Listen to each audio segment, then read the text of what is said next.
तो हेलो दोस्तों, फिर से आप लोग के सामने एक नई वीडियो में आज जो हम आप लोग के सामने बात करने वाले हैं और जो हमारे पास आज हम बहुत दिनों से बोल रहे थे कि भारत के जितने भी बीफ एक्सपोर्ट कंपनी हैं उन कंपनियों के बारे में बात करने में, क्योंकि हमारे देश में जो कि धर्म गौ रक्षा के नाम पर जो भी राजनीति खेला जाता है और इसी गौ हत्या को हमारे देश में कंपनियों द्वारा वैध माना गया है।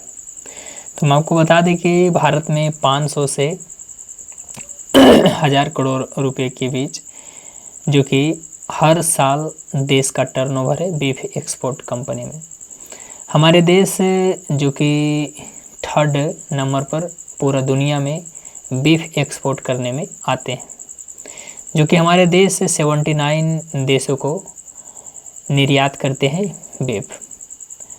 हम आपको बताते हैं कि ये जो पूरा रिपोर्ट है वो सारा रिपोर्ट हम आपके सामने लेकर आ जाए हैं। ये रिपोर्ट यह बताता है कि उत्तर प्रदेश में पिछले दिन कुछ बूचड़खाने बंद कराए गए थे। सरकार का कहना था कि वो अवैध रूप से चलाए जा रहे थे। बूचड़खानों का जिक्र आने पर हम आम लोगों जहां मानते हैं कि इस पेशे में एक खास मजहब वर्ग के लोग ही काम करते हैं, पर यह हकीकत क्या है आइए देखते हैं। भारत के बड़े बीफ एक्सपोर्ट्स का संबंध हिंदू समुदाय से है। केंद्र सरकार के वाणिज्य मंत्रालय की संस्था कृषि और प्रसंस्कृत खाद्य उत्पाद निर्यात विकास अधिकारी अपेडा से मंजूरी देश में 74 बूचड़खानों में 9 हिंदू मालिक हैं। ठीक है, हम आगे आपको बताते हैं कि देश के सबसे बड़े और आधुनिक बूचड़खानों के मालिक गैर मुस्लिम हैं। अल कबीर का कहना है कि देश का सबसे बड़ा बूचड़खाना तेलंगाना के मेडक जिले में रुद्रम गांव में है। यह बूचड़खाने करीब 400 एकड़ में फैले हुए हैं। बूचड़खाने के मालिक सतीश सब्बर वाला है। यह बूचड़खाना अल कबीर एक्सपोर्ट प्राइवेट लिमिटेड चलाता है। आगे हम बता दें आपको कि मुंबई के नरीमन प्लांट स्थित मुख्यालय से मध्य पूर्व के कई देशों को बीफ निर्यात किया जाता है। यह भारत का सबसे बड़ा बीफ निर्यात भी है और मध्य पूर्व के कई शहरों में इसके दफ्तर हैं। अल कबीर के दफ्तर मुंबई, अबू धाबी और कुवैत, जैद, जम्मम और मदीना, रियाद और खरमीस और सित्रा, मस्कट और दोहा में है। ये सारे है जो कि बूचड़खाने का संस्थान है। आगे हम आपको बता दें कि दुबई दफ्तर से फ़ोन पर बातचीत में अल कबीर मध्य पूर्व चेयरमैन सुरेश सब्बर वाला ने बीबीसी से कहा, धर्म और व्यवसाय दो बिल्कुल अलग अलग चीज़ हैं और दोनों को एक दूसरे से मिला कर नहीं देखा जाना चाहिए। कोई हिंदू बीफ का व्यवसाय में रहे या मुस्लिम ब्याज पर पैसा देने के व्यवसाय में रहे तो क्या दर्ज है। अल कबीर ने बीते साल लगभग 650 करोड़ रुपए का व्यापार किया था। ये सारा कुछ जो कि लिखता है अमर उजाला। अरेबियन एक्सपोर्ट्स, आपको बता दें कि अरेबियन एक्सपोर्ट्स प्राइवेट लिमिटेड के मालिक सुनील कपूर हैं। इसका मुख्यालय मुंबई के रशियन मैनसन में है। कंपनी बीफ के अलावा भेड़ के मांस का भी निर्यात करती है। इसके निर्देशक मंडल में विनीत नागनाथ कुडमुले विकास, मारुति, सीधे और अशोक नारायण है। M K R export frozen food export private limited के मालिक मदन एवट है। कंपनी का मुख्यालय दिल्ली में है। एवट कोल्ड स्टोरेज प्राइवेट लिमिटेड का बूचड़खाना पंजाब के मोहाली जिले के समगौली गांव में है। इसके निर्देशक सन्नी एवट हैं। आपको हम आगे बतावें कि अल नूर एक्सपोर्ट्स के मालिक सुनील खुद हैं।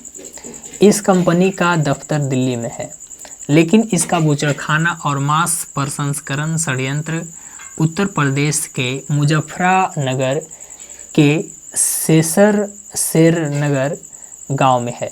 इसके अलावा मेरठ और मुंबई में भी इसके संयंत्र है।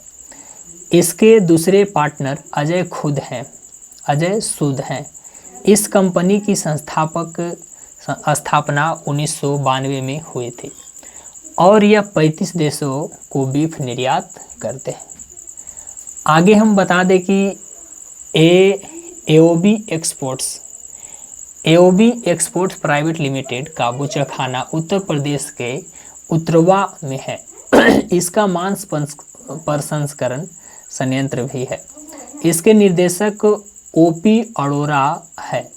यह मांस कंपनी साल 2001 से काम कर रही है। यह मुख्य रूप से बीफ निर्यात करती है। कंपनी का मुख्यालय नोएडा में है। अभिषेक अरोरा एओबी एग्रो फूड्स के निर्देशक। यह कंपनी का संयंत्र मेवात ने नूर में है। आगे हम आपको बता दें कि stand frozen fruits export private limited, इसके संबंध निर्देशक कमल वर्मा है। इस कंपनी का बूचड़खाना और संयंत्र उत्तर प्रदेश के उत्तरवा के चंदपुर गांव में है। इसका दफ्तर हापुड़ के शिवपुरी में है। अत्रो प्रोडक्ट एक्सपोर्ट्स के निर्देशक सप्ती कुमार है। यह कंपनी बीफ के अलावा मुर्गी के अंडे और मांस का व्यापार भी करता है। कंपनी का संयंत्र तमिलनाडु के नमक्कला में परमती रोड पर है। अश्वनी एग्रो एक्सपोर्ट्स का बूचड़खाना तमिलनाडु के गांधीनगर में है। कंपनी के निर्देशक के राजेंद्र धर्म और व्यवसाय के बिल्कुल अलग हैं। यह कहते हैं कि धर्म निहायत ही निजी चीज पर व्यापार से तुलना नहीं करना चाहिए। राजेंद्र ने इसके साथ यह जरूर मानना है कि उन्हें कई बार परेशानियों का सामना करना पड़ा है। आगे हम आपको बता दें कि Maharashtra food processing and cold storage के पार्टनर सत्री खट्टर है।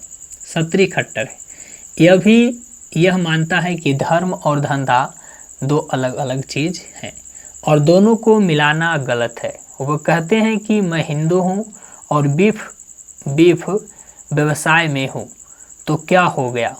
किसी हिंदू के इस व्यवसाय में होने में कोई बुराई नहीं है। मैं यह व्यवसाय कर कोई बुरा हिंदू नहीं बन गया। इस कंपनी का बूचड़खाना महाराष्ट्र के सतारा जिले के पलटन में है।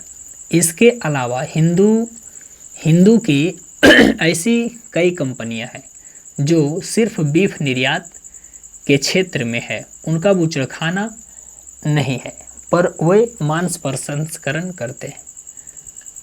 पैकिंग का निर्यात करते हैं। आगे हम आपको बता दें कि कन्नड़ ट्रेड्स ऐसी ही एक कंपनी है। इसके प्रोप्राइटर